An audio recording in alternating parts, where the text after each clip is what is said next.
ತಿಂದು ತಿಂದು ರೋಗದಿಂದ ನರಳಬೇಡಿರಿ, ತುತ್ತು ಅನ್ನಕ್ಕಾಗಿ ಅಲೆವ ಜನರ ನೋಡಿರಿ ಅಂತ. ಕರೋನಾ ಬಂತ, ನಿಮ್ಮ ಕಡೆನೂ ಬಂತು, ನಮ್ಮ ಕಡೆನೂ ಬಂತು, ಎಲ್ಲ ಕಡೆನೂ ಬಂತಲ್ವಾ? ಯಾವುದಾದ್ರೂ ಒಬ್ಬ ಭಿಕ್ಷುಕ ರೋಡಲ್ಲಿ ಸತ್ತೋಗಿದ್ನ? ಸತ್ತೋದವ್ರು ಯಾರು? ಫ್ಲ್ಯಾಟಲ್ಲಿ, ಅಪಾರ್ಟ್ಮೆಂಟಲ್ಲಿ ಮುಚ್ಚಿ ಇಟ್ಕೊಂಡಿದ್ದವರು, ಇದರಲ್ಲಿ ಇದ್ದವರು, ಅವರು ಸತ್ತೋಗಿದಷ್ಟೇ. ಒಬ್ಬ ಭಿಕ್ಷುಕನೋ ಯಾರು ಸಮೇತ ಆ ಟೈಮಲ್ಲಿ ನೋಟಿಗೆ ಹೈಜೆನಿಕ್ ಆಗಿ ಏನೋ ಹಾಕಿ ತಗೊಂಡಿಲ್ಲ, ಅದನ್ನು ಮಾತ್ರ ಚೆನ್ನಾಗಿ ತಗೊಂಡ್ರು. ಬಾಕಿಗಳದಕ್ಕೆಲ್ಲ ಏನು ಮಾಡಿದ್ರು? ಸ್ಯಾನಿಟೈಸ್ ಮಾಡೋದೇನೋ ಒಂದಕ್ಕೆ ಎದುರ್ಕೊಂಡ್ರಿ ಅಲ್ವಾ? ಒಂದಕ್ಕೆ ಎದುರ್ಕೊಂಡಿದ್ದೀರಿ ನೀವೆಲ್ಲ. ಯಾವುದಕ್ಕೆ? ಕರೋನಾ ಒಂದಕ್ಕೆ ಎದುರ್ಕೊಂಡಿದ್ದೀರಿ. ಇಂಥದ್ದು ಇನ್ನು 139 ವೈರಲ್ ಇದೆ ಭೂಮಿ ಮೇಲೆ. ಎಷ್ಟು? ಅದು ನಮ್ಮ ಮಾಧ್ಯಮದವ್ರ ಕೈಗೆ ಸಿಕ್ಬಿಟ್ರಂತೂ ಹೇಳ್ತಾರೆ, ಓ ಬಂದೇ ಬಿಡ್ತು, ಹುಣಸೂರು ಬಂತು, ಚೌಡಿಕಟ್ಟೆ ಬಂತು, ನುಗ್ಬಿಡ್ತು, ಹಾಗೇ ಹೋಯ್ತು. ಲೈಫಲ್ಲಿ ಚೆನ್ನಾಗಿರ್ಬೇಕು, ಹೆಲ್ದಿಯಾಗಿರ್ಬೇಕು, ಆರೋಗ್ಯವಾಗಿರ್ಬೇಕಂದ್ರೆ ಮನೆಯಲ್ಲಿ ಫೋನ್, ನಿಮ್ಮ ಟಿ ವಿ ಇದೆಯಲ್ಲ, ಬರೀ ಇಂಪಾರ್ಟೆಂಟ್ ಏನೋ 1-2-3 ನ್ಯೂಸು ನೋಡೋಂಗಿಲ್ಲ, ಅದು ಹೇಳೋಂಗಿಲ್ಲ, ಏನೋ ನೋಡ್ಬೇಕಾದ್ರೆ ಸುಮ್ಮನೆ ಮನೇಲಿ ಯಾರೋ ಬಂದವ್ರಿಗೆ ನಿಮ್ಮ ಮನೇಲಿ ಟಿ ವಿ ಇಟ್ಟಿಲ್ಲ ಅಂತಾರಲ್ಲ, ಒಂದು ಇಟ್ಕೊಳ್ಳಿ ಅಷ್ಟೇ, ದಯಮಾಡಿ ಅದನ್ನ ನೋಡೋದು. ಒಂದು ಸೀರಿಯಲ್ ನೋಡಿದ್ರೆ, ಒಂದು ಸೀರಿಯಲ್ನ ನೀವು ನೋಡಿದ್ರೆ 22-23 ನಿಮಿಷದ ಸೀರಿಯಲ್ ನೋಡಿದ್ರೆ 2 ಸಿಗರೇಟ್ ಸೇದಿದ್ರೆ ಎಷ್ಟು ದೇಹಕ್ಕೆ ಡೇಂಜರೋ ಅಷ್ಟು ಡೇಂಜರು ಮಹಿಳೆಗೆ. ತುಂಬ ಅಪಾಯಕಾರಿ. ನೋಡೋಣ, ಯಾವುದಾದ್ರೂ ಒಂದು ಸೀರಿಯಲ್ನಲ್ಲಿ ನಮ್ಮ ಜೀವನಕ್ಕೆ ಬೇಕಾದಂಥ ಒಂದು ಮಾಡೆಲನ್ನು, ಒಂದು ಮೌಲ್ಯವನ್ನು ತೋರಿಸಿದ್ದಾರೆ ಅಂತ ತೋರಿಸ್ಬಿಡಿ ನೋಡೋಣ. ಇವ್ರನ್ನ ಅವ್ರು ಕಿತ್ತಾಡೋದು, ಅವ್ರ ಪ್ಲೇಟ್ಗೆ ಇವ್ರ ವಿಷ ಹಾಕೋದು, ಅವ್ರ ಮೇಲೆ ಚಾಡಿ ಹೇಳೋದು, ಇವ್ರ ಮೇಲೆ ಚಾಡಿ ಹೇಳೋದು, ಅವ್ರ ಮೇಲೆ ಹಿಂಬಾಲನ್ನು ಬಿಡೋದು, ಇದೇ ನಾವು ನೋಡೋಕೆ ಹೋಗಿಲ್ಲ, ನಮ್ಗೆ ನೋಡೋಕೆ ಟೈಮು ಇಲ್ಲ ಅಂತ. ಈ ಗೊಂದಲದಲ್ಲಿ ನಮ್ಮ ಸಮಯವನ್ನು ಏನು ಮಾಡ್ತಾ ಇದ್ದೀವಿ ನಾವು? ಕಿಲ್ ಮಾಡ್ತಾ ಇದ್ದೀವಿ, ಮತ್ತು ನಮ್ಮ ಆರೋಗ್ಯವನ್ನು ನಾವು ಕಳ್ಕೊಳ್ತಾ. ಅದಕ್ಕೆ ನಾನು ಹೇಳೋದು, ನಿಮ್ಮ ಆರೋಗ್ಯವನ್ನು ನೀವು ಭಾಳ ಎಚ್ಚರಿಕೆಯಿಂದ ನೋಡ್ಕೊಳ್ಳಿ. ಅದಕ್ಕೆ ನೀವು ಮಾಡಬೇಕಾಗಿರೋದು ಭಾಳ ಸುಲಭ. ಇದನ್ನು ಭಾಳ ಚೆನ್ನಾಗಿ ಹೇಳ್ಬಿಟ್ಟಿದ್ದಾರೆ. ಭಗವದ್ಗೀತೆಯನ್ನು ಎಲ್ಲರೂ ಓದ್ತೀರಿ, ಅದನ್ನ ದೇವರಿಂದ ನಾವು ಪೂಜೆನೂ ಮಾಡ್ತೀವಿ, ಅದ್ರ ಮೇಲೆ ನಮ್ಗೆ ಒಳ್ಳೆ ನಂಬಿಕೆ ಇದೆ. ಆದರೆ ಆ ನಂಬಿಕೆಯನ್ನು ನಾವು ಬರೀ ಪುಸ್ತಕ ರೂಪದಲ್ಲಿ ಮನೇಲಿ ಇಟ್ಕೊಂಡಿದ್ದೀವಿ. ಅದರಲ್ಲಿ ಕೃಷ್ಣ ಭಾಳ ಚೆನ್ನಾಗಿ ಹೇಳಿದ್ದಾನೆ. ಸಾತ್ವಿಕ ಆಹಾರ, ರಾಜಸಿಕ ಆಹಾರ, ತಾಮಸಿಕ ಆಹಾರ. ಸಾತ್ವಿಕ ಆಹಾರ ಅಂದರೆ ಕೃಷ್ಣ ಭಾಳ ಚೆನ್ನಾಗಿ ಹೇಳ್ತಾರೆ, ಸಾತ್ವಿಕ ಆಹಾರವನ್ನು ತಿಂದವನು ಮನಸ್ಸು ಸಮಾಧಾನದಲ್ಲಿರ್ತದೆ, ಶಾಂತಿಯಲ್ಲಿರ್ತದೆ, ಅವನು ಮಾಡುವಂಥ ಕೆಲಸ ಕಾರ್ಯಗಳೆಲ್ಲವೂ ಒಳ್ಳೆಯ ರೀತಿಯಲ್ಲೇ ನಡ್ಕೊಂಡು ಹೋಗ್ತದೆ. ಅದು ಸಾತ್ವಿಕ ಆಹಾರ. ಅದು ಏನಂದರೆ ನೇರವಾಗಿ ಬಂದಂಥ ಆಹಾರ, ಅದು ಸಾತ್ವಿಕ ಆಹಾರ. ಅದೇ ರಾಜಸಿಕ ಆಹಾರ. ರಾಜಸಿಕ ಆಹಾರವನ್ನು ತಗೊಂಡವನು ಏನು ಮಾಡ್ತಾನೆ? ಯಾವಾಗ ರಾಜ ಅಂದರೆ ಹೆಂಗಿರ್ತಾನೆ ಅವನು? ಯಾರು ಮಾತು ಕೇಳ್ತಾನ? ಯಾರು ಕೇಳಲ್ಲ. ಇಲ್ಲಿ ಯಾವ್ದಾದ್ರು ಒಬ್ಬ ಸ್ನೇಹಿತನ MLA MLC ಮಾಡಿ ನೋಡಿ, ಆಮೇಲೆ ಗೊತ್ತಾಗ್ತದೆ ಅವನು ಯಾರು. ಇಲ್ಲ ಸುಮ್ಮನೆ ಯಾರೋ ಸ್ವಲ್ಪ ಕಷ್ಟದಲ್ಲಿ ಇರ್ತಾರೆ, ಅವ್ನು ಸ್ವಲ್ಪ ದುಡ್ಡು ಕೊಟ್ಟು ನೋಡಿ, ಅವ್ರ ಗುಣ ಎಲ್ಲ ಗೊತ್ತಾಗ್ಬಿಡ್ತದೆ. ಈಗ ಅಧಿಕಾರ ಮತ್ತು ಹಣ ಎರಡೂ ಬಂದ್ಬಿಟ್ರೆ, ಅದು ಎರಡು ಒಟ್ಟಿಗೆ ಇದ್ಬಿಟ್ರೆ ಮುಗ್ದೇ ಹೋಯ್ತು. ನಾವೆಲ್ಲ ಇನ್ಯಾರು ಅವ್ರ ಲೆಕ್ಕಕ್ಕೆ ಇಲ್ಲ, ಕಸ. ಹಣ ಅಧಿಕಾರ ಎರಡೂ ಒಟ್ಟಿಗೆ ಬಂದ್ಬಿಟ್ರೆ, ಅದೇ ಹುಬ್ಳಿ ಧಾರವಾಡ ಕಡೆ ಹೇಳ್ತಾರೆ, ಮೊದಲೇ ಮಂಗ್ಯ, ಮೊದಲೇ ಏನದು ಮಂಗ್ಯ, ಅದಕ್ಕೆ ಹೆಂಡ ಕುಡಿಸಿದ್ದಾರೆ. ಮೊದಲೇ ಮಂಗ್ಯ, ಅದಕ್ಕೆ ಏನು ಮಾಡ್ತಾರೆ? ಹೆಂಡ ಕುಡಿಸಿದ್ದಾರೆ. ಆ ಹೆಂಡ ಕುಡಿಸಿದ ಜೊತೆಗೆ ಚೇಳು ಗುಟ್ಕಾಯ್ತೆ ಅಂತ ಬೇರೆ. ಮೊದಲೇ ಮಂಗ್ಯ, ಹೆಂಡ ಕುಡಿಸಿದ್ದಾರೆ, ಆಮೇಲೆ ಏನು ಮಾಡಿದೆ ಅದಕ್ಕೆ? ಚೇಳು ಗುಟ್ಕಾಯ್ತೆ ಅಂದರೆ ಇನ್ನು ಅದು ಹೆಂಗಿರ್ಬೋದು ಪರಿಸ್ಥಿತಿ? ಹಾಗೆ ಆಗ್ಬಿಡ್ತದೆ. ಅದಕ್ಕೆ ಸಾತ್ವಿಕ ಆಹಾರ, ರಾಜಸಿಕ ಆಹಾರ. ರಾಜಸಿಕ ಆಹಾರ ಅಂದರೆ ನಾವು ಸ್ವಾಭಾವಿಕವಾಗಿ ಬಂದಂಥ ಆಹಾರಕ್ಕೆ ಅದನ್ನು ಬೇಯಿಸಿ ಒಗ್ಗರಣೆ ಕೊಟ್ಟು ಮಸಾಲೆ ಕೊಟ್ಟು ತಿಂತೀವಲ್ವ, ಅದು ರಾಜಸಿಕ. ರಾಜಸಿಕ ಆಹಾರ ತಿಂದವರು ಸ್ವಲ್ಪ ಯಾವಾಗಲೂ ಅಂತ ಇರ್ತಾರೆ. ಯಾಕೆಂದರೆ ರುಚಿ ರುಚಿಯಾಗಿ ಅಚ್ಚುಕಟ್ಟಾಗಿ ಊಟ ಮಾಡ್ತೀವಲ್ವ. ನೀವು ಯಾವಾಗಾದ್ರೂ ನೋಡಿ, ಯಾವುದೇ ಸಭೆ ಸಮಾರಂಭಗಳಿಗೆ ಹೋಗಿ ಒಂದು ಒಳ್ಳೆ ಊಟ ಮಾಡಿ ಬಂದಾಗ ನಿಮ್ಗೇನು ಅನಿಸ್ತದೆ? ಸ್ವಲ್ಪ ಏನೋ ಆಮೇಲೆ ಸ್ವಲ್ಪ ತುಂಬ ಸುಸ್ತು ಆಗ್ತದೆ. ಯಾಕೆ ಒಂಥರ ಅಷ್ಟು ನಿಮಗೆ ಒಂದು ಮನೇಲಿ ಊಟ ಮಾಡ್ದಂಗೆ ಆಗಲ್ಲ. ಅದು ಯಾವುದೇ ಸಂದರ್ಭದಲ್ಲಿ ಒಂದು ಚೆನ್ನಾಗಿ ಅರ್ಥ ಮಾಡ್ಕೊಳ್ಳಿ, ನಿಮ್ಮ ಮನೆಯಲ್ಲಿ ಏನು ಮಾಡ್ತಾರೆ ಅದೇ ನಿಜವಾದ ಅಡಿಗೆ, ನಿಜವಾದ ಆಹಾರ ಅಡಿಗೆ. ಹೊರಗಡೆ ಆಹಾರವನ್ನು ದಯಮಾಡಿ ಕಣ್ಣಲ್ಲೂ ನೋಡಬೇಡಿ. ಅವನು ಎಂಥ ಆಪ್ತ ಸ್ನೇಹಿತನೇ ಆಗಿರಲಿ, ಅವ್ರ ಮದುವೆಗಳಿಗೆ ಸಭೆ ಸಮಾರಂಭಗಳಿಗೆ ಹೋದರೆ ಏನೋ ಒಂದು ನೆಪ ಹೇಳ್ಬಿಟ್ಟು, ಕೈಯಲ್ಲಿ ಆದಷ್ಟು ಮುಯಿ ಹಾಕ್ಬಿಟ್ಟು ಏನೋ ಒಂದು ನೆಪ ಹೇಳ್ಬಿಟ್ಟು ಬಂದು ಮನೇಲಿ ಗಂಜಿನೋ ಅಂಬಲಿನೋ ಕುಡೀರಿ. ಹೆಲ್ದಿಯಾಗಿರ್ತೀವಿ. ನಾವು 500 ರೂಪಾಯಿ ಮುಯ್ಯಿ ಹಾಕ್ಬಿಟ್ಟಿದ್ದೀವಿ ಸುಮ್ಮನೆ ಹೋಗೋದಾ ಅಂದ್ಬಿಟ್ಟು ಏನಾದರೂ ಊಟ ಮಾಡಿದ್ರೆ ಒಂದು 8-10 ಊಟದಲ್ಲೇ ನಿಮ್ಮಲ್ಲಿ ಆ ಸಮಸ್ಯೆ. ಇವತ್ತು ಯಾರೂ ಕೂಡ ಎಲ್ಲೂ ಸಭೆ ಸಮಾರಂಭಗಳಲ್ಲಿ ಎಲ್ಲ ಕ್ಯಾಟ್ರಿಂಗ್. ಮೊನ್ನೆ ಯಾರೋ ಒಂದು ಮನೆಗೆ ನಮ್ಮ ಅಳಿಯ ಮಗಳು ಮೊಮ್ಮಕ್ಕಳು ಬರ್ತಾರೆ ಅಂದ್ಬಿಟ್ಟು ಮನೇಲಿ ಇಡ್ಲಿ ಒಂದು 10 ಇಡ್ಲಿ ಮಾಡಿದರೆ ಅವ್ರ ಮನೇಲಿ ಎಲ್ಲರಿಗೂ ಆಗೋದು. ಕ್ಯಾಟ್ರಿಂಗ್ ತರಿಸಿದ್ದಾರೆ. ಯಾವ ಸ್ಥಿತಿಗೆ ಹೋಯ್ತಿದ್ದು? ಅದು ಎಲ್ಲಿ ಸಣ್ಣ ಹಳ್ಳೀಲಿ. ದೊಡ್ಡ ಸಿಟಿ ಕತೆ ನಾನು ಮಾತಾಡ್ತಾ ಇಲ್ಲ, ಸಿಟಿ ಬಿಟ್ಟು ಅದ್ರ ಬಗ್ಗೆ ಮಾತಾಡೋಂಗೆ ಇಲ್ಲ. ಹಳ್ಳಿಯಲ್ಲಿ ಬಂದ್ಬಿಟ್ಟಿದೆ ಆ ಸಂಸ್ಕೃತಿ. ಆಹಾರ, ಆರೋಗ್ಯ, ಭೂಮಿ, ಕೃಷಿ ಇದಕ್ಕೆ ಒಂದಕ್ಕೊಂದು ಭಾಳ ಲಿಂಕ್ ಇದೆ. ಸಾತ್ವಿಕ ಆಹಾರ, ರಾಜಸಿಕ ಆಹಾರ, ಮಸಾಲೆ ಕೊಟ್ಟು ಒಗ್ಗರಣೆ ಕೊಟ್ಟು ತಿಂದು ಒಳ್ಳೆ ಟೇಸ್ಟ್ ಇತ್ತಪ್ಪ. ಕೆಲವರೆಲ್ಲ ಹೇಳ್ತಾರೆ, ಇಲ್ಲಿ ನಮ್ಮ ಮೈಸೂರಿಂದ ಹೊರಡುವಾಗ ಬೆಂಗಳೂರಿಗೆ ಹೋಗೋವರೆಗೆ ಟಿಫಿನ್ ಎಲ್ಲಿ ಮಾಡಬೇಕು, ಊಟ ಎಲ್ಲಿ ಮಾಡಬೇಕು ಲಿಸ್ಟ್ ಆಗೋಗಿರ್ತದೆ. ಒಬ್ಬ ಹೇಳ್ತಾನೆ, ಅಲ್ಲಲ್ಲ ಕಣೆ ರಾಮನಗರದ ಪಕ್ಕದ ಗಲ್ಲಿಲಿ ಹೋಗ್ಬಿಟ್ರೆ ಹೆಂಗೆ ಕೊಡ್ತಾನೆ ಗೊತ್ತಾ ಅಂತ ಕೇಳಬೇಕು. ಅವ್ರದ್ದು ಕೆಲವ್ರನ್ನೆಲ್ಲ ನೋಡ್ಬೇಕು ನೀವು. ಮನೆಯಲ್ಲಿ ನೋಡಿದ್ದೀನಿ, ನಾನು ತುಂಬ ಜನ ನೋಡಿದ್ದೀನಿ. ರಾತ್ರಿ ಊಟ ಇನ್ನೇನು ಕೊನೆ ತುತ್ತು ತಿಂತಾ ಇರ್ತಾರೆ. ಬೆಳಿಗ್ಗೆ ಏನು ಮಾಡ್ತೀಯಾ ಅಂತ ಕೇಳ್ತಾರೆ. ಇನ್ನು ಈ ತುತ್ತೇ ಹೋಗಿಲ್ಲ, ಬೆಳಿಗ್ಗೆ ಏನು ತಿಂಡಿ? ಕೆಲವರು ಆ ಊಟದ ಬಗ್ಗೆನೇ ಯೋಚನೆ, ಎಲ್ಲಿ ಊಟ ಮಾಡಬೇಕು, ಎಲ್ಲಿ ತಿನ್ನಬೇಕು, ಏನು ಮಾಡಬೇಕು, ಇದೇ ಯೋಚನೆಯಲ್ಲಿ ಇದ್ದಾರೆ. ಭಾಳ ಡೇಂಜರಸ್. ಈಗ ಅವ್ರು ಹೇಳಿರೋದು ಸಾತ್ವಿಕ, ರಾಜಸಿಕ, ತಾಮಸಿಕ. ತಾಮಸಿಕ ಅಂದರೆ ಯಾವುದು? ನೀವು ಯಾರು ತಿನ್ನಲ್ಲ ಬಿಡಿ. ತಾಮಸಿಕ ಏನು ಮಾಡ್ತೀರಾ ಅಂದರೆ, ತಾಮಸಿಕ ಅಂದರೆ ಅಡುಗೆನ ಮಾಡೋದು, ಎಷ್ಟು ಬೇಕಷ್ಟನ್ನ ತಿನ್ನೋದು, ಒಂದು 4 hours 5 hours ಇಲ್ಲ ನಾಳೆ ಬೆಳಿಗ್ಗೆ ಗಂಟೆ ಫ್ರಿಡ್ಜಲ್ಲಿ ಇಟ್ಬಿಡೋದು, ಪುನಃ ಬೆಳಿಗ್ಗೆ ತೆಗಿಯೋದು, ಬಿಸಿ ಮಾಡೋದು, ತಿನ್ನೋದು, ಉಳಿದಲ್ವಾ ಫ್ರಿಡ್ಜಲ್ಲಿ ಇಡೋದು. ಅಲ್ಲಿಂದ ಇಲ್ಲಿಗೆ, ಇಲ್ಲಿಂದ ಅಲ್ಲಿಗೆ. ಅಲ್ಲಿ ಹೋದ್ರೆ ಕೋಲ್ಡು, ಇಲ್ಲಿ ಬಂದರೆ ಬಿಸಿ, ಇಲ್ಲಿ ಬಂದರೆ ಕೋಲ್ಡ್. ಇದು ಮಾಡಿ ಮಾಡಿ ಮಾಡಿ ಮಾಡಿ ಮಾಡಿ ಮಾಡಿ ನಾವೇನು ಮಾಡ್ತೀವಿ ಕೇಳಿದ್ರೆ, ಇಲ್ಲ ನಾವು ಈಗ ಭಾಳ ಚೆನ್ನಾಗಿದ್ದೀವಿ, ಹ್ಯಾಪಿಯಾಗಿದ್ದೀವಿ, ನಮಗೇನು ಗ್ಯಾಸ್ ಏನು ಅಷ್ಟೇನು ಗ್ಯಾಸ್ ಖರ್ಚಾಗುತ್ತೆ ಅಷ್ಟೇ. ಈ ಪದ್ಧತಿಯನ್ನು ನಮಗೆ ಸಾತ್ವಿಕ, ರಾಜಸಿಕ, ತಾಮಸಿಕ. ಇದು ಕೃಷ್ಣ ಭಗವದ್ಗೀತೆಯಲ್ಲಿ 5000 ವರ್ಷದಿಂದ ಯಾರಿಗೆ ಹೇಳಿದ್ದು? ಕೃಷ್ಣ ಅರ್ಜುನನಿಗೆ. ನಾವಿರ್ಲಿಲ್ವ? ನಮ್ಗಲ್ಲ. ಯಾರಿಗೆ ಹೇಳಿದವನು? ಅದು ಅವನು ಫಾಲೋ ಮಾಡ್ಕೋಬೇಕು, ನಮಗಲ್ಲ. ಸರ್ ಅವಾಗಲೇ ಇದಿತ್ತ ಸರ್ ಫ್ರಿಡ್ಜ್ ಅನ್ನೋದು? ಇಲ್ಲ, ಅವನು ಆಹಾರದ ಬಗ್ಗೆ ಹೇಳಿದ್ದಾನೆ. ರಾಜಸಿಕ ಫ್ರಿಡ್ಜ್ ಇತ್ತು ಅವಾಗ. ನಮ್ಮ ಹತ್ರ ಒಳ್ಳೊಳ್ಳೆ ಫ್ರಿಡ್ಜ್ಗಳಿತ್ತು. ಎಂತೆಂಥ ಫ್ರಿಡ್ಜ್ಗಳಿತ್ತು ಅಂದರೆ, ಈಗ ನೀವೆಲ್ಲ ಅದೇ ಹೇಳಿದಾನ, 50 ವರ್ಷ ವಾಪಸ್ ಬನ್ನಿ ಅಂತ, ಹಿಂದಕ್ಕೆ ಬನ್ನಿ ಅಂತ. ಕುಡಿಯುವ ನೀರನ್ನು ದಯಮಾಡಿ, ನಾನು ಮಾತಾಡ್ತಾ ಹೋಗ್ತಾ ಇದ್ರೆ ಅದು ಎಲ್ಲೆಲ್ಲೆಲ್ಲೋ ಹೋಗ್ಬಿಡ್ತದೆ, ಬೇಡ. ಕುಡಿಯುವ ನೀರನ್ನು ದಯಮಾಡಿ ಇವತ್ತು ನಿಮಗೆಲ್ಲ RO ವಾಟ್ರ್ ಅಂತೆ, ಬಾಟ್ಲ್ ವಾಟ್ರ್ ಅಂತೆ, ನೀರಿನ ವಾಟ್ರ್ ಅಂತೆ, 5 ರೂಪಾಯಿ ಕಾಯಿನಲ್ಲಿ ಬರ್ತದಂತೆ, ಆಮೇಲೆ ಪೈಪಲ್ಲಿ ಬಂದ್ಬಿಡ್ತದಂತೆ, ಮನೆಗೆ ಬಂದ್ಬಿಡ್ತದಂತೆ. ಇದು ಯಾವುದು ಕುಡಿಲಿಕ್ಕೆ ಯೋಗ್ಯವಾದ ನೀರೇ ಅಲ್ಲ. ಕುಡಿಲಿಕ್ಕೆ ಯೋಗ್ಯವಾದ ನೀರೇ ಅಲ್ಲ. ಆದರೂ ನಾವು ಕುಡಿಲೇಬೇಕು.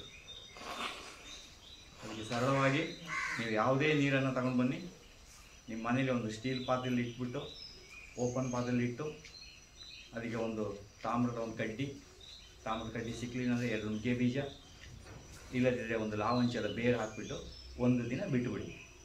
ಮರುದಿನ ನೀರನ್ನು ಬಳಸಿ. ತುಂಬ ಹೈಜೆನಿಕ್ ಆಗಿದೆ. ಬೋರಿನ ಬರುವಾಗಲೂ ಯಾರ ಕಣ್ಣು ಕಾಣಲಿಲ್ಲ, ಬಾಟಲ್ ತುಂಬುವಾಗಲೂ ಸೂರ್ಯನ ಕಿರಣ ಕಾಣಲಿಲ್ಲ, ನಾವು ಕುಡಿಯುವಾಗಲೂ ಯಾರ ಕಣ್ಣು ಕಾಣಲಿಲ್ಲ. ನೀನು ಕಣ್ಣು ಕಾಣದಂಗೆ ಹೋಗುದು. ನೋಡಲಿಕ್ಕೆ ಶುದ್ಧವಾದ ನೀರು ನೋಡಿ. ಆ ಬಾಟಲಲ್ಲೆಲ್ಲ ಹಾಕಿರ್ತಾರೆ ಆ್ಯಡೆಡ್. ಏನು ಆ್ಯಡೆಡ್? Mineral added. ಯಾವ ಆ್ಯಡೆಡ್ ಇಲ್ಲ, ಅದ್ರಲ್ಲಿ ಏನೂ ಸೇರಿಸಿಲ್ಲ. ನನ್ನ ಸ್ನೇಹಿತರು 4-5 ಜನ ಅದ್ರ ಫ್ಯಾಕ್ಟ್ರಿ ನಡೆಸ್ತಾ ಇದ್ದಾರೆ. ಏನೇನು ಹಾಕ್ತೀರಯ್ಯ? ಏನು ಹಾಕಲ್ಲಪ್ಪ. ಮತ್ತೆ ಹಂಗೆ ಹಾಕಿದ್ರೆ ಅಂದ್ರೆ ಅದು ನಿಯಮ ನಮ್ದಲ್ಲ, ಹಾಕ್ಬೇಕು. FSSAI ನಂಬರ್ ಕೊಡ್ಬೇಕಾದ್ರೆ ನಾವು ಅದನ್ನ ಅಲ್ಲಿ ಆ್ಯಡ್ ಅಲ್ಲ, ಅದಕ್ಕೆಲ್ಲ ದುಡ್ಡು ಜಾಸ್ತಿ. ಏನು ಆ್ಯಡ್ ಮಾಡಲ್ಲ, ತುಂಬಿಸ್ಬಿಟ್ಟು ಕಳಿಸ್ತೀವಿ ಅಷ್ಟೇ. ನಮ್ಗೇನು ಖರ್ಚು ಬೀಳ್ತದೆ? ಪ್ಲಾಸ್ಟಿಕ್ ಬಾಟ್ಲು 65-70 ಪೈಸೆ ಸಿಗ್ತದೆ. ತುಂಬಿಸೋದು, ಬಿಸಿನಲ್ಲಿ ಹೋಗ್ತದೆ, ಕಳಿಸೋದು. ನೋಡಿ, ಇವತ್ತು 20 ರೂಪಾಯಿ ಬಾಟ್ಲು ನೀರು ನಿಮಗೆ 10 ರೂಪಾಯಿಗೆ ಅವ್ನು ಕೊಡ್ತಾನೆ, ಅವನಿಗೆ 5 ರೂಪಾಯಿ ಕೊಡ್ತಾನೆ. ಇವ್ನು ತಗೊಂಡೋಗಿ ಡಂಪ್ ಮಾಡೋರಿಗೆಲ್ಲ ತುಂಬ ಒಂದು ದೊಡ್ಡ ವ್ಯಾಪಾರ.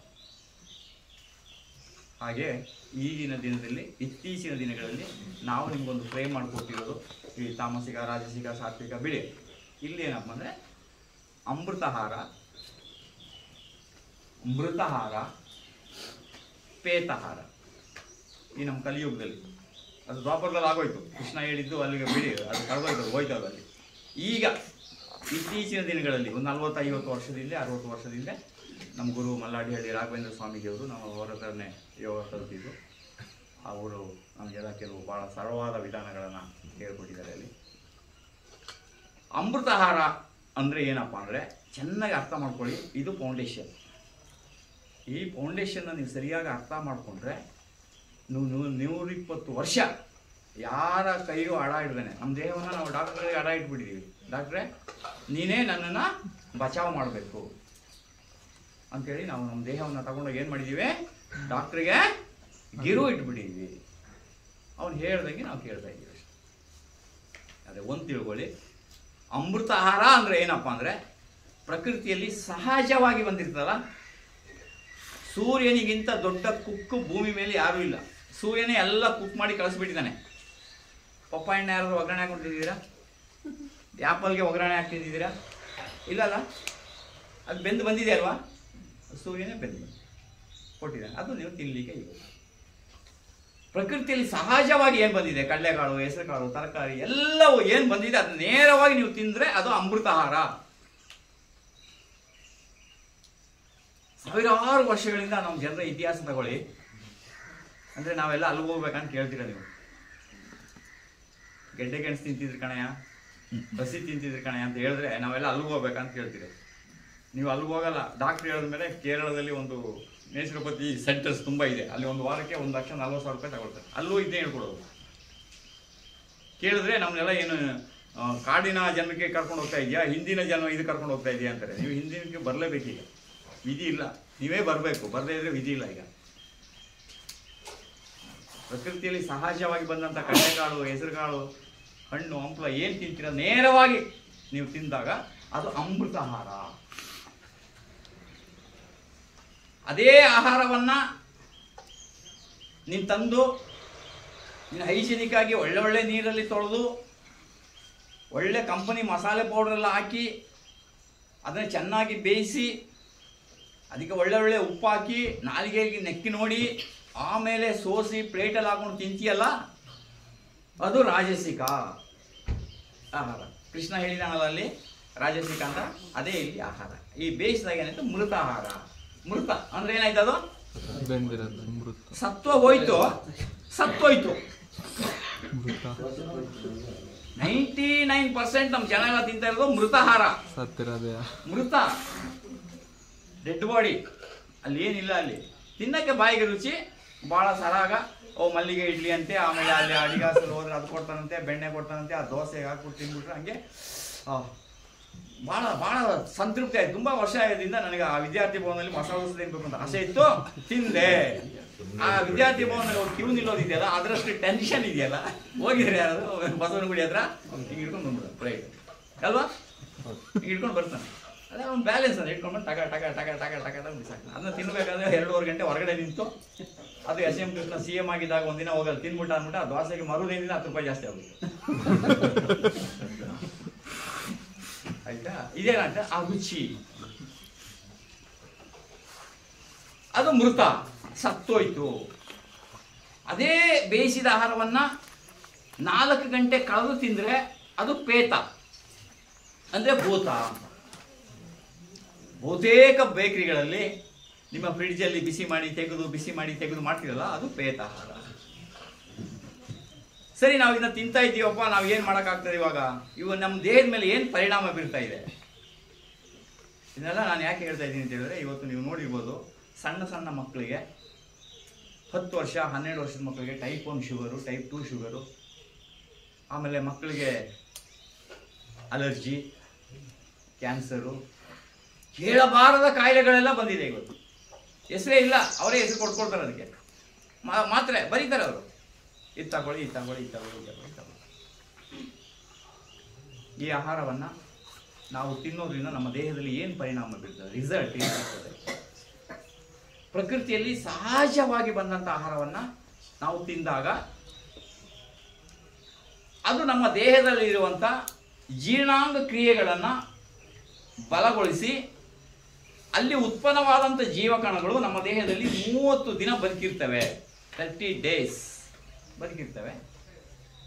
ಆ ಮಲ ವಿಸರ್ಜನೆ ಹೊರಗಡೆ ಹೋದಾಗ ಏನು ಮಾಡ್ತದೆ ಅಂತ ಹೇಳಿದ್ರೆ ದೇಹದಲ್ಲಿರುವ ಕಲ್ಮಶವನ್ನು ಹೊರಗಡೆ ತಗೊಂಡು ಹೋಗ್ತದೆ, ಶುದ್ಧ ಆಗ್ತದೆ. ನಂಬರ್ 2, ಅದನ್ನೇ ಮಸಾಲೆ ಹಾಕಿ ಒಗ್ಗರಣೆ ಕೊಟ್ಟು ಬಾಯಿ ರುಚಿಗೆ ತಕ್ಕಂತೆ ಮಾಡ್ಕೊಂಡಿದ್ದು ರಾಜಸಿಕ ಆಹಾರವನ್ನು ತಿಂದಾಗ ಅಲ್ಲಿ ಉತ್ಪನ್ನವಾದಂಥ ಜೀವಕಣಗಳು ನಿಮ್ಮ ದೇಹದ ಒಳಗಡೆ 7 ದಿನ ಬದುಕಿರ್ತವೆ. 7 ದಿನ ಆದ್ಮೇಲೆ ಸತ್ತು ಹೋಗ್ತವೆ. ಸತ್ ಮೇಲೆ ಅಲ್ಲಿ ಹೊರಗಡೆ ಹೋಗಲ್ಲವು, ಅಲ್ಲಿ ಉಳಿದಿರ್ತವೆ. ಅದಕ್ಕೆ ಹೇಳೋದು ಪ್ರೆಸೆಂಟ್ ಟಾಕ್ಸಿನ್ ಅಂತ. ಡಾಕ್ಟರ್ಗಳು ಹೇಳೋದು ಅದನ್ನೇ. ನಿಮ್ಮ ಕಾಯಿಲೆಗಳಿಗೆ ಕಾರಣ ಏನಪ್ಪ ಅಂದರೆ ಪ್ರೆಸೆಂಟ್ ಟಾಕ್ಸಿನ್. ಇವತ್ತು ಅಲ್ಲಿ ಒಳಗಡೆ ಇರುವಂಥ ಕಲ್ಮಶಗಳೇ ಅದಕ್ಕೆ ಕಾರಣ. ಅದೇ ಆಹಾರವನ್ನು 4 hours ಕಳೆದು ತಿಂದರೆ ಅದು ಪೇತ ಆಯಿತು. ಈ ಪೇತ ಆಹಾರ ತಿನ್ನೋದ್ರಿಂದ ಏನಾಗ್ತದೆ, ಅಲ್ಲಿ ಉತ್ಪನ್ನವಾದಂಥ ಜೀವಕಣಗಳು ಬದುಕೋದು 3 ದಿನ ಮಾತ್ರ. ಜೊತೆಗೆ ಅಲ್ಲಿ ಒಳಗಡೆ ರೋಗಗಳನ್ನು ಸೃಷ್ಟಿ ಮಾಡಿ ಹೊರಗಡೆ ಅಮೃತಾಹಾರ, ಮೃತಾಹಾರ, ಪೇತಾಹಾರ. ಇದನ್ನೇ ಭಗವದ್ಗೀತೆಯಲ್ಲಿ ಕೃಷ್ಣ ಹೇಳಿದ್ದು ತಾಮಸಿಕ, ರಾಜಸಿಕ, ಸಾತ್ವಿಕ, ರಾಜಸಿಕ, ತಾಮಸಿಕ ಅಂತ ಹೇಳಿದ್ದಾನೆ. ಕ್ಲೀನಾಗಿ ಹೇಳಿದ್ದಾನೆ. ರಾಜಸಿಕ ಆಹಾರವನ್ನು ತಿಂದವನು ಯಾರ ಮಾತನ್ನು ಕೇಳೋದಿಲ್ಲ, ಅವನಿಗೆ ಅಹಂ ಇರ್ತದೆ, ಗರ್ವ ಇರ್ತದೆ. ತಾಮಸಿಕ ಆಹಾರವನ್ನು ತಿನ್ನೋನು ಕೊಳೆಯಾಗಿರ್ತಾನೆ, ನಿದ್ರೆ ಜಾಸ್ತಿ ಮಾಡ್ತಾನೆ, ಆಲಸ್ಯ ಮಾಡ್ತಾನೆ. ಇವತ್ತು ಮಾಡೋ ಕೆಲಸನ ನಾಳೆ ಮಾಡೋಣ ಅಂತಾನೆ, ನಾಳೆ ಮಾಡೋ ಕೆಲಸವನ್ನ ನಾಡಿದ್ದು ಮಾಡೋಣ ಅನ್ನಿಸ್ತದೆ. ಆಹಾರ ನಿಮ್ಮ ಮನಸ್ಸಿನ ಮೇಲೆ ತುಂಬಾ ಪರಿಣಾಮ ಬೀರ್ತದೆ.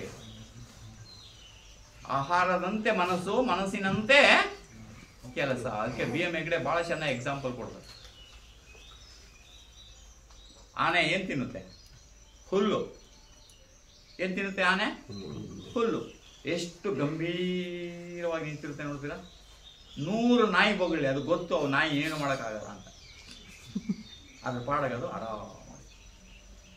ಹಾಗೇನಾದ್ರು ನಾಯಿ ಹತ್ತಿರದಲ್ಲಿ ಹೋದ್ರೆ ಬಾಲ ಬೀಸಿದ್ರೆ ನಾಯಿ ಇಲ್ಲಿಂದ ಮೈಸೂರು ಗಂಟ ಹೊಂಟೋಗ್ಬಿಡ್ತದೆ. ಅದು ಗೊತ್ತು, ಆದ್ರೂ ಅದು ಬೊಗಳ್ತಾ ಇರ್ತದೆ ಗಂಭೀರವಾಗಿ.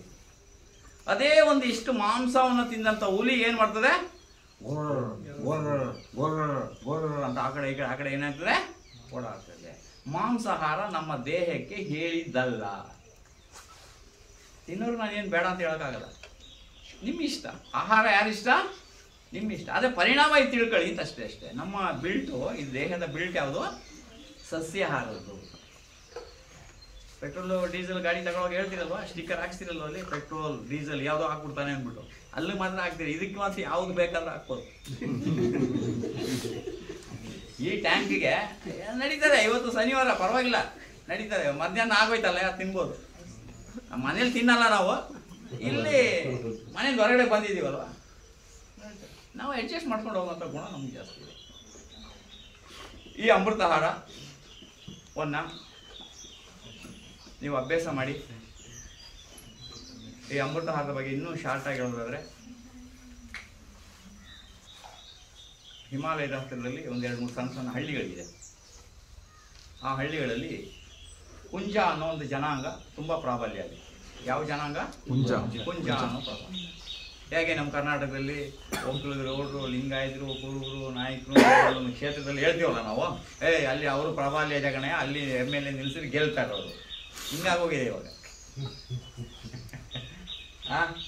ಅವ್ನು ಏನು ಮಾಡ್ತಾನೋ ಏನು ಬಿಡ್ತಾನೋ ಅದು ಗೊತ್ತಿಲ್ಲ ಅವ್ರಿಗೆ. ನಮ್ಮವನು ಯಾರೊಬ್ಬ ನಮ್ಮವನು ಇರಲಿ ಬಿಡ ಅಂತ ಸ್ಥಿತಿ ಬಂದ್ಬಿಟ್ಟಿದೆ ಇವತ್ತು. ಯಾವನೋ ಕಳ್ಳನೋ ಬೋಳನೋ ಕೆಂಚನೋ ನಮ್ಮವನು ತಾನೆ. ಬರೀ ಒಂದು 4-5 ಜನರು ಮಾತ್ರ ಉಳಿಬೇಕು. ಬಾಕಿಯವ್ರು ಯಾರು MLAನೂ ಆಗಂಗಿಲ್ಲ, MP ನೂ ಆಗಂಗಿಲ್ಲ, ನಮ್ಮ ಹೆಸರುಗಳು ಕೇಳಂಗಿಲ್ಲ. ಆ ಪ್ರಾಬಲ್ಯ. ಹಾಗೆ ಅಲ್ಲಿ ಹುಂಜ ಅನ್ನೋ ಜನಾಂಗ ಇದೆ. ಆ ಊರಲ್ಲಿ 2 ಇಲ್ಲ.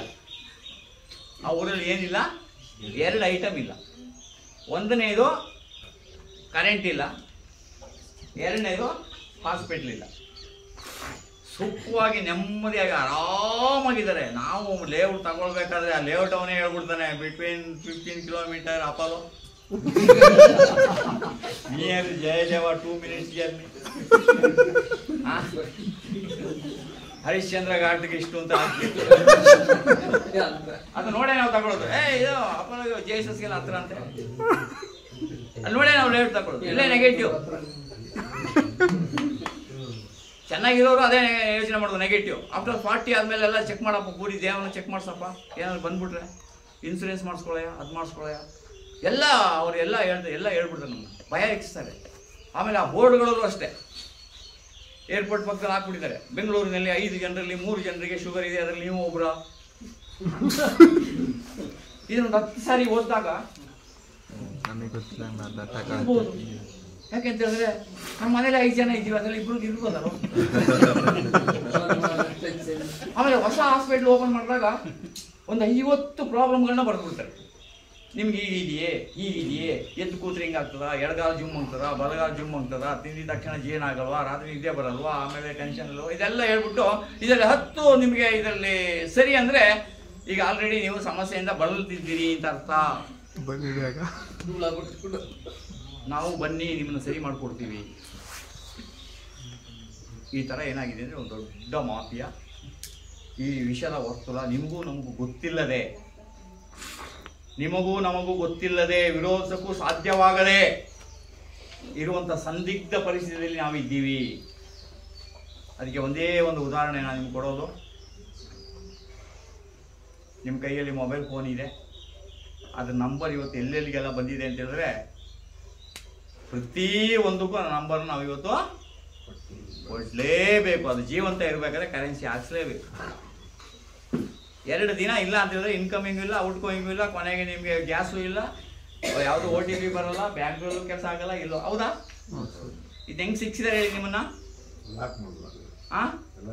ಎಲ್ಲ ಕಡೆ ನಿಮ್ಮನ್ನು ಸಿಕ್ಕಿದ್ದಾರೆ. ಅಂದರೆ ನೀವು ನಿಮ್ಮ ಒಂದು ಇನ್ಕಮ್ ಅನ್ನ ದಿನ ಒಂದು ತಿಂಗಳಿಗೆ ಫೋನ್ಗೆ ಇಷ್ಟು ಅಂತ ನೀವು ಖರ್ಚು ಮಾಡಲೇಬೇಕಾ? ಒಂದು ವಾಹನ ತಗೊಂಡು ನಾನು ಹೇಳ್ತೀನಿ ತುಂಬ ಜನರಿಗೆ, ನಾವು ಯಾಕೆ ಬದುಕಿರ್ಬೇಕಂದ್ರೆ ಅದು ಹೇಳಿದ್ನಲ್ಲ, ಕೆಲವು ಹೊಸಬ್ರು ಗೊತ್ತಾಗ್ಬಿಡ್ಲಿ. ನಾವು ಯಾಕೆ ಬದುಕಿರ್ಬೇಕು ಅಂತ ಹೇಳಿದ್ರೆ EMI ಗಟ್ಟಕ್ಕೆ ಅದಕ್ಕಾಗಿ ಬದುಕಿರ್ಬೇಕು. ಆಮೇಲೆ GST, ಪ್ರತಿಯೊಂದು ವಸ್ತು ತಗೊಂಡು ನಾವೇನು ನೋಡ್ತೀವಿ, GST. ಆಮೇಲೆ ಹೋಗಿದ ಕಡೆ ಎಲ್ಲ ಟೋಲು ಕಟ್ಟಲೇಬೇಕು, ಇಲ್ಲ ನಿಮ್ಮ ಗಾಡಿನ ಬಿಡಲ್ಲ. ಹಂಗೇನೋ ಜಗಳ ಮಾಡೋಕೆ ಹೋದ್ರೆ ಇವನು ಯಾವನು ಅನ್ಎಜುಕೇಟೆಡ್ ಅಂತಾರೆ ನಮ್ಮನ್ನು. ನೀವೇನೋ ನ್ಯಾಯ ಕೇಳಿ ಅಲ್ಲಿ ನಿಂತ್ಕೊಂಡು, ನಾನು ವೆಹಿಕಲ್ ತಗೊಳ್ಳುವಾಗಲೂ ರೋಡ್ ಟ್ಯಾಕ್ಸ್ ಕಟ್ಟಿದ್ದೀನಿ, ಆ ರೋಡ್ ಟ್ಯಾಕ್ಸ್ ದುಡ್ಡು ಎಲ್ಲಿ ಹೋಗ್ತದೆ? ಯಾವ ಯೋಚನೆ ಮಾಡಿದ್ರೆ ಯಾರಾದ್ರು? ಅಲ್ವಾ? ಮತ್ತೆ ಆ ರೋಡನ್ನ ಇವನು ಮಾಡ್ಬಿಟ್ಟು ಟೋಲ್ ಹಾಕೊಂಡು ಕೂತಿದ್ನಲ್ಲ, ಡಕಾಯಿತು ಕೂತಂಗೆ, ನೀವೇನಾದ್ರು ಮಾತಾಡಂಗಿದ್ಯಾ? ಇಲ್ಲ.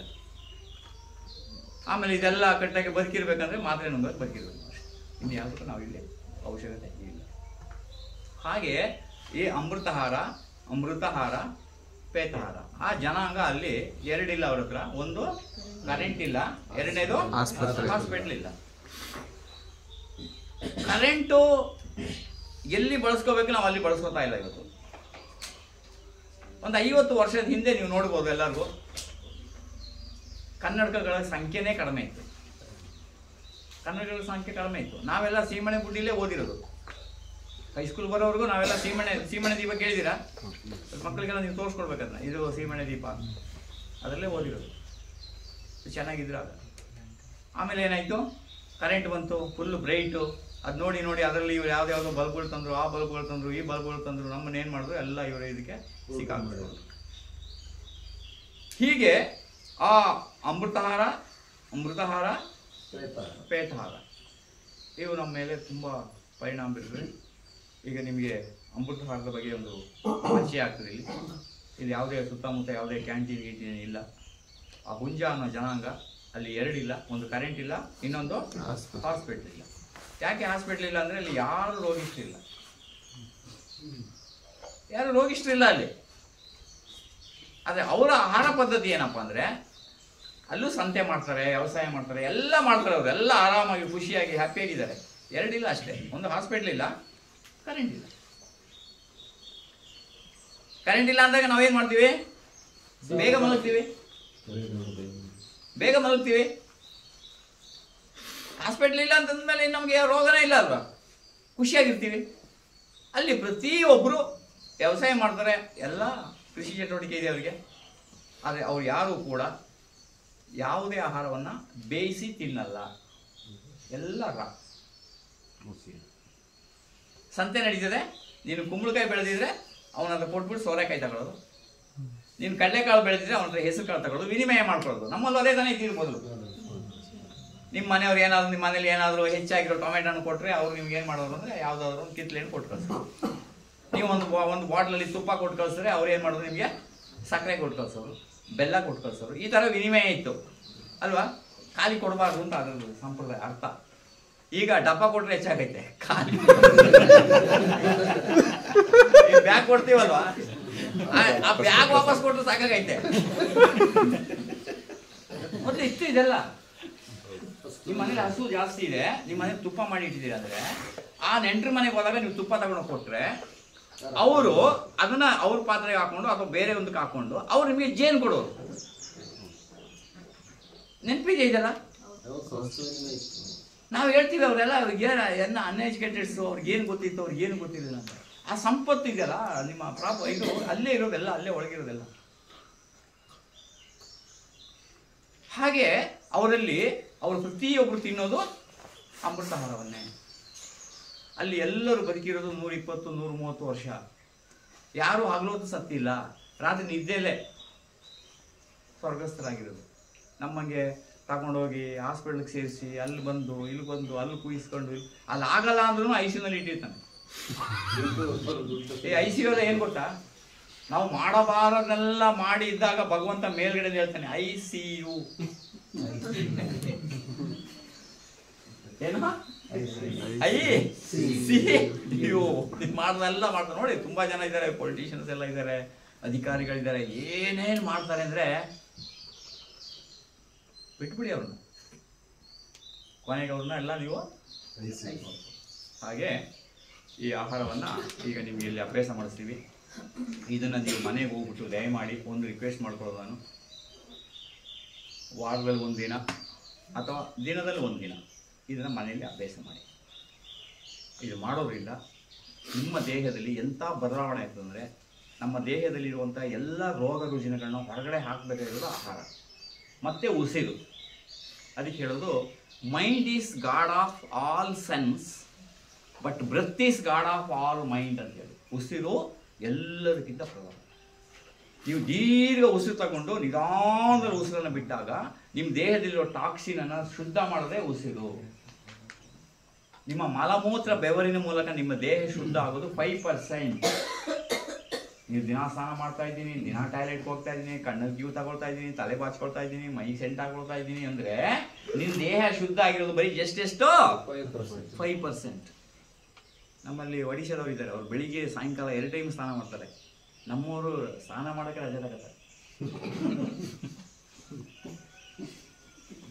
ನಮ್ಮ ಮಲಮೂತ್ರ ಬೆವರಿನ ಮೂಲಕ ಹೋಗೋದು 5%. 95% ಹೊರಗಡೆ ಹೋಗೋದು ಯಾವುದರಿಂದ? ಉಸಿರು. ದೀರ್ಘ ಉಸಿರು ತಗೊಂಡು ನಿಧಾನದಲ್ಲಿ ಉಸಿರು ಬಿಡೋದ್ರಿಂದ ನಿಮ್ಮ ದೇಹದ ಏನಾಗ್ತದೆ? ಶುದ್ಧ ಆಗ್ತದೆ. ಅದನ್ನ ಆಮೇಲೆ ನಿಮ್ಮ ಕೈಲಿ ಮಾಡಿಸ್ತೀನಿ. ಈ ಆಹಾರ ಇದನ್ನು ನೀವು ಇದೇ ಪ್ಲೇಟ್ಗೆ ಹಾಕೊಳ್ತೀರಿ, ಅಮೃತಾಹಾರನ ಪ್ಲೇಟ್ಗೆ ಹಾಕೊಳ್ತೀರಿ. ದಯಮಾಡಿ ಎಡಬಲ ಇರೋ ಜೊತೆ ಯಾರ ಜೊತೆ ಮಾತಾಡಬೇಡಿ. ಅದಕ್ಕೆ ಕೇರಳದಲ್ಲಿ ಬೇರೆ ಬೇರೆ ಸೈಂಟಿಸ್ಟ್ಗಳೆಲ್ಲ ಬೇರೆ ಬೇರೆ ದೇಶಗಳಲ್ಲಿ ಹೆಸರಿಟ್ಟಿದ್ದಾರೆ. ಅದಕ್ಕೆ ಮೈಂಡ್ಫುಲ್ ಈಟಿಂಗ್ ಅಂತ. ಎಂಥ ಈಟಿಂಗು? Mindful eating. ಅದನ್ನು ನಮ್ಮ ಪೂರ್ವಿಕರು 50-60 ವರ್ಷದಿಂದ 1000 ವರ್ಷದಿಂದ ಹೇಳ್ಕೊಟ್ರು. ಅರ್ಥ ಆಗಿಲ್ಲ, ಕನ್ನಡ ಅಲ್ವಾ? ದುಡ್ಡು ಕೊಟ್ಬಿಟ್ಟು ಹೇಳ್ತಾರಲ್ಲ, ಅವಾಗ ಅದು ಮೈಂಡ್ಫುಲ್ ಈಟಿಂಗು. ನಿಮ್ಮ ಮನೇಲಿ ಯಾರಿಗಾದ್ರೂ ಹೇಳಿ ನೋಡಿ, ಸಲಹೆ ಕೊಡಿ, ಕೇಳಲ್ಲ ಅವರು. ಆ ಡಾಕ್ಟರ್ ಹತ್ರ ಕೂತ್ಕೊಂಡಾಗ ಹಾಂ ಸರಿ ಡಾಕ್ಟ್ರೆ, ಸರಿ ಡಾಕ್ಟ್ರೆ ಅಂತ. ಯಾಕೆ? ಅಲ್ಲಿ ದುಡ್ಡು ಕೊಟ್ಟಿರ್ತಾರೆ ನೋಡಿ, ಆವಾಗ ಅಲ್ಲಿ ತಲೆ ಬಗ್ಗಿಸ್ತಾರೆ. ಈ ಹೆಣ್ಮಕ್ಳು ಗಂಡು ಮಕ್ಕಳಾಗಲಿ ನೋಡಿರ್ಬೇಕು, ನೀವು ತಂದೆ ತಾಯಿ ಮಾತು ಕೇಳದೇ ಇದ್ರು, ಕೇಳೋ ಮಕ್ಕಳಿದ್ದಾರೆ, ತಂದೆ ತಾಯಿ ಮಾತು ಕೇಳದೇ ಇದ್ರು ಮದುವೆ ಸಮಯದಲ್ಲಿ ಫೋಟೋಗ್ರಾಫರ್ ಹೇಳಿದ ಮಾತ್ರ ಕರೆಕ್ಟಾಗಿ ಕೇಳ್ತಾರೆ. ಒಂದು ಚೂರು ವ್ಯತ್ಯಾಸ ಮಾಡಲ್ಲ, ಕರೆಕ್ಟಾಗಿ ಕೇಳ್ತಾರಲ್ಲಿ. ಅಲ್ಲಿ ಪರ್ಫೆಕ್ಟಾಗಿ ಕೇಳ್ತಾರೆ. ಹಾಗೆ ಎಲ್ಲ ಒಂದೊಂದ್ಸಲ ಈ ನಗು ಇದೆಯಲ್ಲ, ಬಹಳ ಪವರ್ಫುಲ್ ಟಾನಿಕ್ ಇದೆ. ನಗದ್ದು ಇಲ್ಲದಿರುವವನು ಬಡವಲ್ಲ, ನಗದ್ದು ಇಲ್ಲದಿರುವವನು ಬಡವಲ್ಲ, ನಗದೇ ಇರುವವನು ಬಡವ. ಯಾವ್ದು ನೋಡಿ, ಅವಾಗ ನಾನು ಏನೇ ಹೇಳ್ಕೊಳ್ಳಿ, ನನ್ನ ಪಾಡು ನಾನು ಸೀರಿಯಸ್ ಆಗಿರ್ತೀನಿ, ಭಾರಿ ಸ್ಟ್ರಿಕ್ಟ್ ಅಂತ ತೋರಿಸ್ಕೊಡ್ತೀನಿ. ಲಿವರು, ಕಿಡ್ನಿ, ಹಾರ್ಟ್ ಎಲ್ಲ ಡ್ಯಾಮೇಜ್ ಆಗ್ಬಿಡ್ತದೆ.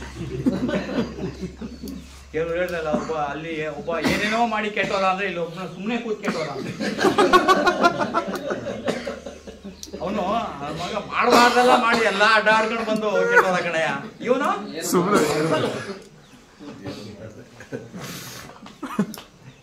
ಈ ದೇಹವನ್ನ ಎಷ್ಟು ಬಳಸ್ತೀರಿ, ಈ ದೇಹವನ್ನ ನೀವು ಎಷ್ಟು ಬಳಸ್ತೀರಿ ಅಷ್ಟು ಅದಕ್ಕೆ ಆಯಸ್ಸು ಜಾಸ್ತಿ. ದೇಹವನ್ನ ಅಯ್ಯೋ ನಾವು ಇವಾಗ ಸುಖವಾಗಿರ್ಬೇಕಪ್ಪ, ನಮ್ಮ ಮಕ್ಕಳಿಗೆ ತೊಂದರೆ ಕೊಡಬಾರ್ದಪ್ಪ, ನಮ್ಮ ಮಕ್ಕಳು ಚೆನ್ನಾಗಿರ್ಲಿಪ್ಪ ಅಂತ ಎಲ್ಲಾ ತಂದೆ ತಾಯಿ ಹೇಳೋದು ಇದನ್ನೇ. ಯಾಕೆಂದ್ರೆ ಮುಂದೆ ತೊಂದರೆ ಅನುಭವಿಸ್ಬೇಕಲ್ಲ ಇವರು. ಮಕ್ಕಳಿಗೆ ಪ್ರತಿಯೊಂದನ್ನು ಹೇಳ್ಕೊಡ್ಬೇಕು, ಪ್ರತಿಯೊಂದು ಮಾಡಿಸ್ಬೇಕು. ಅವ್ರ ಕೈಲಿ 4 ವರ್ಷ 5 ವರ್ಷ ಆಯ್ತು ಅಂದ್ರೆ ತಟ್ಟೆ ತೆಗೆದು ತೊಳೆದು ಇಡಕ್ಕೆ ಹೇಳ್ಕೊಡ್ಬೇಕು. ಸರಿನೋ ತಪ್ಪೋ ಹೇಳ್ಕೊಡಿ. 2 ದಿನ ತೊಳೆದ್ಮೇಲೆ 3ನೇ ದಿನ ಸರಿಯಾಗಿ ತೊಳ್ಕೊತಾರೆ ಅವರು. ನೀನು ಮುಟ್ಬೇಡ ನಿನ್ಗೇನು ಗೊತ್ತಿಲ್ಲ. ಕೆಲವರೆಲ್ಲ ಶ್ರೀಮತಿಯವ್ರು ಕೆಲವ್ರು ಮನೆಗೆ ಹೋದಾಗ ಹೇಳ್ತಾರೆ, ನಮ್ಮ ಸೊಸೆ ಮಾತ್ರ ಎಲ್ಲ ಗೊತ್ತಿರ್ಬೇಕಪ್ಪ, ನಮ್ಮ ಸೊಸೆಗೆ ಎಲ್ಲಾ ವಿದ್ಯೆ ಗೊತ್ತಿರ್ಬೇಕು. ನಮ್ಮ ಮಗಳು ನಾವೇನು ಹೇಳ್ಕೊಟ್ಟಿಲ್ಲ. FRCS ಡಿಗ್ರಿ ಮಾಡಿ ಬಂದಂಗೆ ಹೇಳ್ತಾರೆ, ನನ್ನ ಮಗಳಿಗೆ ಏನು ಗೊತ್ತಿಲ್ಲ ಅನ್ನೋದನ್ನ, ಏನೋ FRCS ಮಾಡಿ ಬಂದಿದ್ದಾಳೇನೋ ಅನ್ನೋ ಲೆಕ್ಕದಲ್ಲಿ ನನ್ನ ಮಗಳಿಗೆ ಏನು ಗೊತ್ತಿಲ್ಲ, ಅದೆಲ್ಲ ಹೇಳ್ಕೊಟ್ಟಿಲ್ಲ ನಾವು. ಯಾಕೆ ಈಗಲೇ ತೊಂದರೆ ಮಕ್ಕಳಿಗೆ? ಸೊಸೆ ಮಾತ್ರ ಎಲ್ಲ ಫಿಟ್ ಆಗಿ ಬಂದಿರ್ಬೇಕು. ನಾವು ನಮ್ಮ ಕಾಲಕ್ಕೆ ತಕ್ಕಂತೆ ನಾವು. ಆದರೆ ಆಹಾರದಲ್ಲಿ ಈ ಮನುಷ್ಯ ಒಬ್ಬನೇ ಬದಲಾಗಿರೋದು. ಯಾವ ಪ್ರಾಣಿನೂ ತನ್ನ ಆಹಾರವನ್ನು ಇರೋದ್ರೂ ಬದಲಾಯಿಸಿಲ್ಲ. ನಿಮ್ಮ ಮನೇಲಿ ನಾಯಿಗೆ ಬಿರಿಯಾನಿ ಅಂದರೆ ತುಂಬ ಇಷ್ಟ, ತುಂಬ ಇಷ್ಟ. ಅದಕ್ಕೇನಾದ್ರು ಜ್ವರ ಬಂದಾಗ ನೀವು ತಗೊಂಡೋಗಿ 1-2 ಪ್ಲೇಟ್ ಇಡಿ, ತಿರುವು ನೋಡೋದು. ಆದರೆ ನಾವು ಆರೋಗ್ಯ ಸರಿ ಇಲ್ಲದೆ ಇದ್ದಾಗಲೇ ಟ್ರೀಟ್ಮೆಂಟ್ ಜಾಸ್ತಿ.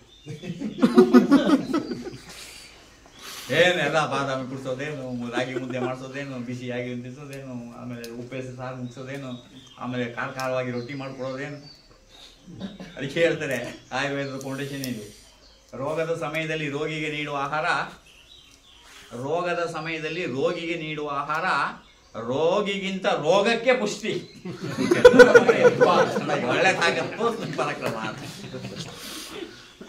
ಅದಕ್ಕೆ ಬಹಳ ಸರಳವಾಗಿ ಹೇಳಿದ್ದಾರೆ.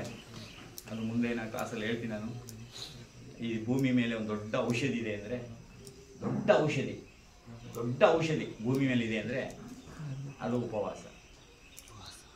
ಉಪವಾಸಕ್ಕಿಂತ ಶ್ರೇಷ್ಠವಾದ ಔಷಧಿ ಈ ಭೂಮಿ ಮೇಲೆ ಇಲ್ಲ. ಲಂಘನಂ ಪರಮ ಔಷಧ. ಈ ಉಪವಾಸಕ್ಕಿಂತ ಶ್ರೇಷ್ಠ ಔಷಧಿನೇ ಇಲ್ಲ.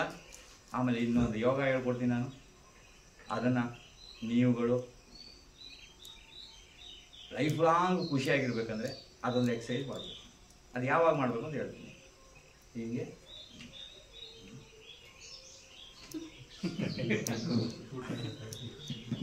ಪಿಜ್ಜಾ ಗಿಂತ ಇಟ್ಟಾಗ, ಬರ್ಗರ್ ಕೊಟ್ಟಾಗ, ಬೇಕ್ರಿ ಏನು ಕೊಟ್ಟಾಗ, ಕೋಲ್ಡ್ ಐಸ್ ಇವೆಲ್ಲ ತಂದು ಇಟ್ಟಾಗ ಹಿಂಗಂದ್ರೆ ನಿಮ್ಮ ಲೈಫಲ್ಲಿ ನೀವು ಇದು ಈ ಯೋಗ ಅಂತೀವಿ. ಸುಮ್ಮನೆ ಅದೇ ಸೂರ್ಯ ನಮಸ್ಕಾರ ಮಾಡ್ದ, ಅವನು ಸರ್ವಾಂಗಾಸನ ಮಾಡ್ದ, ಅವನು ಯಾವುದೋ ಗಂಡ ಬೇರುಂಡಾಸನ ಮಾಡ್ದ, ಅವನು ಮೆಡಿಟೇಷನ್. ಈ ಎಕ್ಸಸೈಸ್ ಫಸ್ಟ್ ತಿಳ್ಕೊಂಬಿಟ್ರೆ ಲೆಫ್ಟ್ ಅದು ಇನ್ನು ಸ್ವಲ್ಪ ಹಿಂಗೆ ಅಂದ್ರೆ ಸಾಕು, ಬೇಡ ಬೇಗ ಆಗ ಮಾತ್ರ ನೀವು ಉಳ್ಕೊಳ್ತೀರಿ. ಇದನ್ನು ಪ್ಲೇಟ್ಗೆ ಹಾಕ್ಕೊಂಡು ದಯಮಾಡಿ ಯಾರೂ ಕೂಡ ಇದನ್ನ ಕೇರಳದಲ್ಲಿ ಮಾಡ್ತಾರೆ, ಮೈಂಡ್ಫುಲ್ ಈಟಿಂಗ್ ಅಂದ್ಬಿಟ್ಟು. ಒಂದು ಕ್ಯಾರೆಟು, ಒಂದು ಸೌತೆಕಾಯಿ, ಒಂದು ಚೂರು ಹೆಸರು ಕಾಳು, ಒಂದು ಚೂರು ಕಡಲೆಕಾಳು, ಒಂದು ಚೂರು ಬೆಲ್ಲ, ಒಂದು ತೆಂಗಿನ ಪೀಸ್ ಕೊಟ್ಬಿಟ್ಟು ಇದನ್ನು ತಗೊಂಡೋಗಿ ನೀವು ಒಬ್ಬರೇ ಕುತ್ಕೊಂಡು ಆರಾಮಾಗಿ 40 ಮಿನಿಟ್ಸ್ ತಿನ್ನಿ ಅಂತ. ಎಷ್ಟು ನಿಮಿಷ? 40 ನಿಮಿಷ ಏನು ತಿಂತಾ ಇದ್ದೀನಿ ಅಂತ ಗೊತ್ತಾಗಬೇಕು. ಕೆಲವರಿಗೆಲ್ಲ ಬೆಳಿಗ್ಗೆ ಏನು ಬ್ರೇಕ್ಫಾಸ್ಟ್ ಮಾಡಿದೀವಿ ಅಂತ ಮಧ್ಯಾಹ್ನ ಗೊತ್ತಿರೋದು. ಏನು ತಿಂದು ಅಂತ ಕೇಳ್ತಾರೆ ಪಕ್ಕದಲ್ಲಿ, ಏನು ತಿಂದು ಬೆಳಿಗ್ಗೆ, ಎಲ್ಲಿ ತಿಂದು ಅಂತ ಹೇಳ್ತಾರೆ. ತಿನ್ನುವಾಗ ನಾನು ಏನು ತಿಂತಾ ಇದ್ದೀನಿ ಅನ್ನೋದನ್ನ ನೀವು ಅದನ್ನು ಸ್ವಾದಿಸ್ಬೇಕು. ಅದು ಸ್ವಾದಿಸ್ಬೇಕು. ಆವಾಗ ಅದೇನಾಗ್ತದೆ, ನಿಮ್ಮ ದೇಹಕ್ಕೆ ಭಾಳ ಶಕ್ತಿಯುತವಾಗಿ, ಆರೋಗ್ಯವಾಗಿ ಒಳಗಡೆ ಇರೋ ಕಲ್ಮಶನ ತೆಗಿತು. ನಾವು ಪ್ಲೇಟ್ಗೆ ಹಾಕ್ಕೊಂಡು ನಿಧಾನದಲ್ಲಿ ಕಿವಿ ಮಾಡಿ ಪಕ್ಕದಲ್ಲಿರೋ ಜೊತೆ ಮಾತಾಡೋಕೆ ಹೋಗ್ಬೇಡಿ. ಕೇಳ್ಕೊಂಬಿಡ್ತಾರೆ. ಅವ್ರಿಗೂ ಇರ್ತದೆ ಇಲ್ಲಿ, ಅವ್ರು ತೆಗೆದು ಹಾಕೊಳ್ಳಿ. ಯಾರೋ ಈಸ್ಕೊಂಡ್ಬಿಡ್ತಾರೆ ಅಂದ್ಬಿಟ್ಟು ನಾವೇನು ಮಾಡ್ತೀವಿ, ಮುಚ್ಕೊಂಡು ತಿಂತೀವಲ್ಲ. ಯಾರಾದ್ರೂ ಊಟದ ಟೈಮಿಗೆ ಬಂದರೆ, ನಮ್ಮಲ್ಲೆಲ್ಲ ಹಳ್ಳಿಲಿ ಏನಿರುತ್ತೆ ಅಂತ ಹೇಳಿದ್ರೆ, ಬನ್ನಿ ಇರೋದನ್ನ ಊಟ ಮಾಡಿ ಅಂತಾರೆ. ಇನ್ನು ಕೆಲವು ನಾವೆಲ್ಲ ಏನು ಮಾಡ್ತೀವಿ, ಹೊರಗಡೆ ಹೋದಾಗ ಇಲ್ಲ ಇನ್ನೂ ಮಾಡಿಲ್ಲ ಅಂತೀವಿ. ಅದಕ್ಕೆ ಹೇಳ್ತಾರೆ, ತಿಂದಿದ ಹೊಟ್ಟೆನ ಮುಂದೆ ಇಟ್ಕೊಂಡು ಸುಳ್ಳು ಹೇಳ್ತೀಯ ಅಂತ. ತಿಂದಿದ ಹೊಟ್ಟೆನ ಮುಂದೆ ಇಟ್ಕೊಂಡು ಸುಳ್ಳು ಹೇಳ್ತೀಯ. ಈ ಹೊಟ್ಟೆ ಹೇಗಿರ್ಬೇಕಂದ್ರೆ ನೋಡಿ, ಹಿಂಗಿರ್ಬೇಕು. ಇಲ್ಲಿ ಬಿದ್ದಿದ್ದ ನೀರು ಇಲ್ಲಿ ಹೋಗ್ಬೇಕು.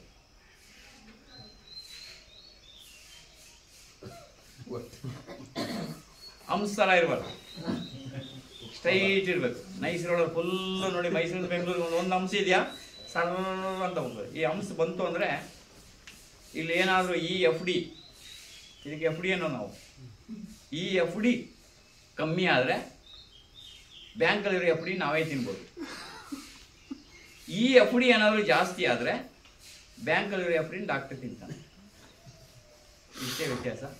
ಆಹಾರವನ್ನು ತಗೊಂಡು ನಿಧಾನದಲ್ಲಿ ಚಿವಿ ಮಾಡಿ ನಿಧಾನವಾಗಿ ಸೇವಿಸಿ ಅದರ ಮಹತ್ವವನ್ನು, ವಿಚಾರವನ್ನು ನಾನು ಆಮೇಲೆ ನಿಮಗೆ ಮುಂದೆ ಹೇಳ್ಕೊಡ್ತೀನಿ. ನಮಸ್ತೆ. ಬನ್ನಿ ಪ್ಲೇಟ್ ತಗೊಳ್ಳಿ.